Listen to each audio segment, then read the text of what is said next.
سب سے اعلیٰ درجے کا اسلام کیا ہے؟ من سلم المسلمون من لسانہ و یدہ۔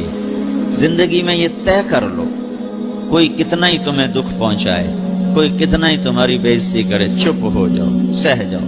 مرنے والے کی کیا عزت، کیا ذلت، میں نے تو مر کے دیکھا ہے، اور مجھے یہ حدیث سمجھ میں آئی ہے بڑی اچھی طرح، موتو قبل ان تموتو، کہ مرنے سے پہلے مر جاؤ۔ اس وقت اگر میں مر جاتا تو مجھے کوئی گالیاں دیتا تو مجھے کیا نقصان تھا، اور مجھے کوئی نعرے لگاتا میرے لیے تو میرا کیا نفع تھا۔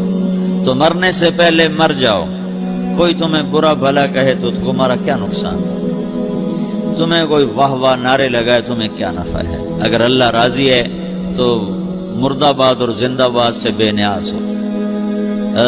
ابو ذر رضی اللہ تعالیٰ عنہ کو ایک آدمی نے گالیاں دی تو انہوں نے فرمایا بیٹا ایک گھاٹی آگے آ رہی ہے، اس میں گر گیا تو جو کچھ کہہ رہے ہو اس سے بھی زیادہ کا حقدار ہوں، اور اگر پار ہو گیا تو تیری گالیوں سے مجھے کوئی فرق نہیں پڑتا ہے۔ من سلم المسلمون من لسانہ و یدہ موتوا قبل ان تموتوا۔ چونکہ آج کل اخلاق ہیں انتقامی، معاف کرنے والے اخلاق ہیں نہیں، انتقامی اخلاق ہیں۔ ہمارا معاشرہ انتقامی ہے، اچھا کرو گے تو ہم اچھا کریں گے، برا کرو گے تو ہم برا کریں گے، جیسا کہو گے ویسا ہم سے سنو گے۔ یہ ہمارا ماحول ہے، یہ ہمارا۔ ایک ماں کہہ رہی تھی دوسری ماں کو، میرے پترا کدی کسی نے وقت سلام نہیں کیتا، بڑے فخر سے کہہ رہی ہے، ہمارے اپنے گاؤں کی بات ہے، میرے پترا کدی نہیں کسی نے وقت سلام کیتا، مائی جڑا کرے انہوں کریں دیں، جڑا نہ کرے انہوں پوچھ دے ہی کوئی نہیں۔ یہ وہ فخر سے کہہ رہی، جو سب سے بڑا عیب ہے وہ سب سے بڑا فخر بنا ہو۔ میرے پترا کدی نہیں کسی نے وقت سلام کیتا۔ جب ماں باپ نے یہ سبق دیا تو اولاد کا کیا قصور ہے؟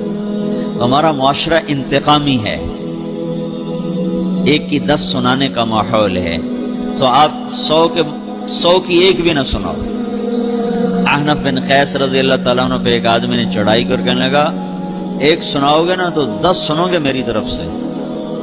تو احنف بن قیس کہنے لگے بھائی تو مجھے 100 بھی سنائے گا نا تو میری طرف سے ایک بھی تو نہیں سنے گی۔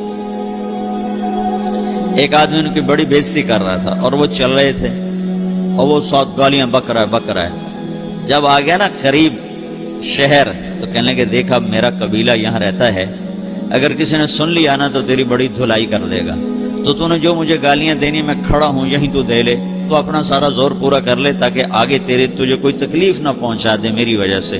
تو وہ پاؤں پہ گر کے معافی مانگنے لگا کہ واقعی تو بڑے حلم والا ہے۔ وہ مشہور تھے اپنے حلم میں، بردباری، اور لوگ ان کا امتحان لینے آیا کرتے تھے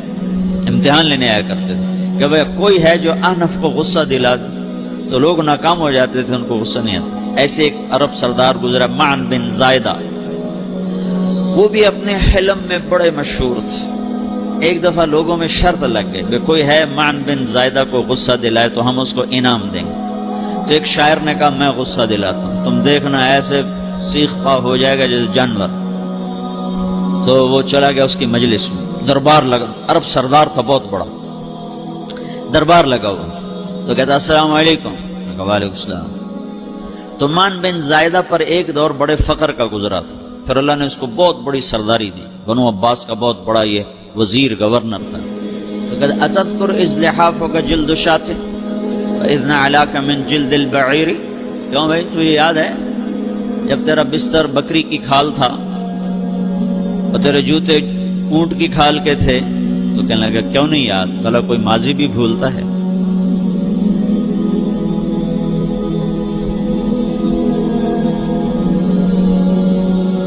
تو وہ کہنے لگا پہلا وار تو خطا کا فسبحان الذی اعطاک ملکا وعلمک الجلوس علی السریر، تو پھر ساری تعریفیں تو اللہ کی ہیں جس نے تیرے جیسے کو تخت پہ بٹھا دیا۔ کہاں بھئی ساری تعریفیں اللہ کی ہیں، میری تو کوئی اوقات نہیں۔ تو کہنے لگا سأرحل عن دیار انت فیہا وان جار الزمان علی الفقیر، جہاں تیرے جیسا حکمران ہو وہاں مجھے رہنا گوارا ہی نہیں ہے، میں یہاں سے چھوڑ کے نکل جاؤں گا چاہے کتنی تکلیف اٹھاؤں۔ بڑے دربار میں یہ ایک گورنر اور وزیر سے بات ہو رہی ہے، تو وہ کہتا ہے اچھا بھائی اگر تو ہمارے پاس رہے گا تو ہم تیرا اکرام کریں گے، اور اگر تو جانا چاہتا ہے تو پھر رافقت کا سلام، تو یہ بار بھی خالی گیا تو کہنے لگا فجد لی ابن ناقصۃ بمال،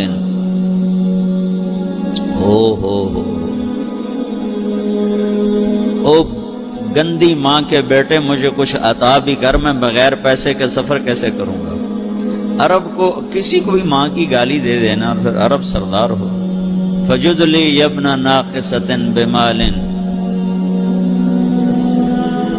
بری ماں کے بیٹے مجھے کچھ پیسے بھی دے، میں نے جانا ہے۔ میں کہا اس کو 3000 دے دیا جائے۔ اللہ تو کہنے لگا قلیل ما آتیتنی وانی لأطمع منک فی الکثیر، یہ تو بہت تھوڑا تو نے دیا ہے، مجھے اور دے۔ کہا اچھا بھائی 3000 اور دے دو۔ تو وہ شاعر کی بھی آنکھیں پھٹ گئیں، کہنے لگا اب ٹھہر جا ٹھہر جا، اب میں تیری اصل تجھے بتاتا ہوں۔ سألت اللہ ان یبقیک ذخرا فما لک فی البریۃ من نذیر، میں اللہ سے دعا کرتا ہوں اللہ تیرے جیسوں کو سلامت رکھے، تیرے جیسا دنیا میں کسی ماں نے جنا ہی کوئی نہیں۔ فمنک الجود والافضال حقا وفضل یدیک کالبحر الغزیر، تو ہی سخی ہے، تو ہی کریم ہے، اور سمندر بھی تیری سخاوت کے آگے کچھ نہیں ہے۔ تو نے کہا اچھا بھائی تو نے ہماری برائی کی، ہم نے تمہیں 6000 دیے، اب تو نے ہماری تعریف کی، اب 10,000 اور دے دو اس کو۔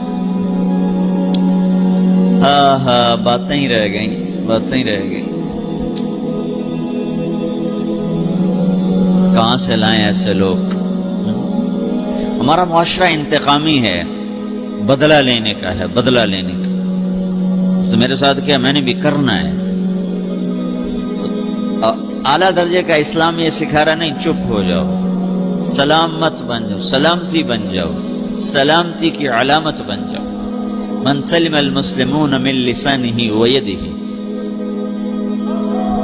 اب وہ سوال کرتا ہے یا رسول اللہ ای الایمان افضل، سب سے اعلیٰ درجے کا ایمان کیا ہے؟ اسلام کیا ہے؟ کلمہ، نماز، روزہ، حج، زکوٰۃ۔ اعلیٰ درجے کا اسلام کیا ہے؟ من سلم المسلمون من لسانہ ویدہ۔ یہ اخلاق کا ادنا درجہ ہے، ادنا درجہ ہے۔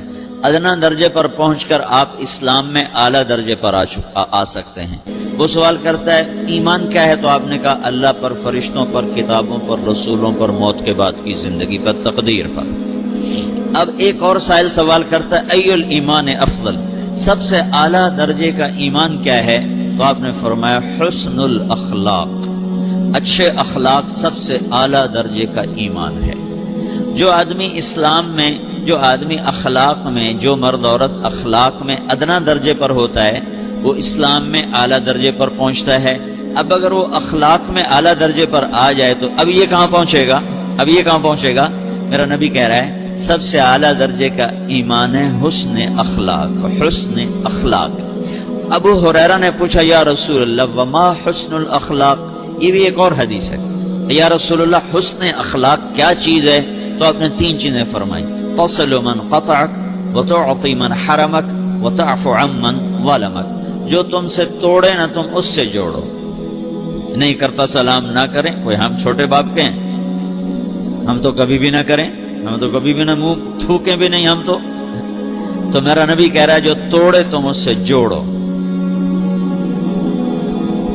جو محروم کرے اس سے عطا کرو، جو زیادتی کرے اس سے درگزر کرو۔ یہ 3 کام جو عورت مرد کر لے گا یہ اخلاق کے اعلیٰ درجے میں ہے۔ جب یہ اخلاق کے اعلیٰ درجے پر پہنچتا ہے تو پھر میرا نبی کیا بشارت دیتا ہے؟ ادنا درجے پر پہنچ کر تو اعلیٰ مسلمان کی بشارت ہے، اور اخلاق میں اعلیٰ درجے پر پہنچ کر میرا نبی کہتا ہے کاد الحلیم ان یکون نبیا، اعلیٰ اخلاق والا بس نبی بنتے بنتے رہ جاتا ہے۔ اعلیٰ اخلاق والا ایسے ہے جیسے کہ نبی، قریب ہے کہ وہ نبی بن جائے، یہ تو ہے نا ترجمہ، لیکن ہم ہمارے اردو میں کہتے ہیں وہ نبی بنتے بنتے بنتے رہ گیا۔ کیا مطلب؟ کہ اس میں اور نبی میں صرف نبوت کا فرق رہ جاتا ہے، باقی وہ سب کچھ حاصل کر لیتا ہے۔ تو یہ سارے دین کا میں نے آپ کو خلاصہ بتایا ہے کہ میری آپ کی ضرورت ہے کہ میرا اسلام اعلیٰ درجے کا ہو، من سلم المسلمون من لسانہ و یدہ، میرا ایمان اعلیٰ درجے کا ہو،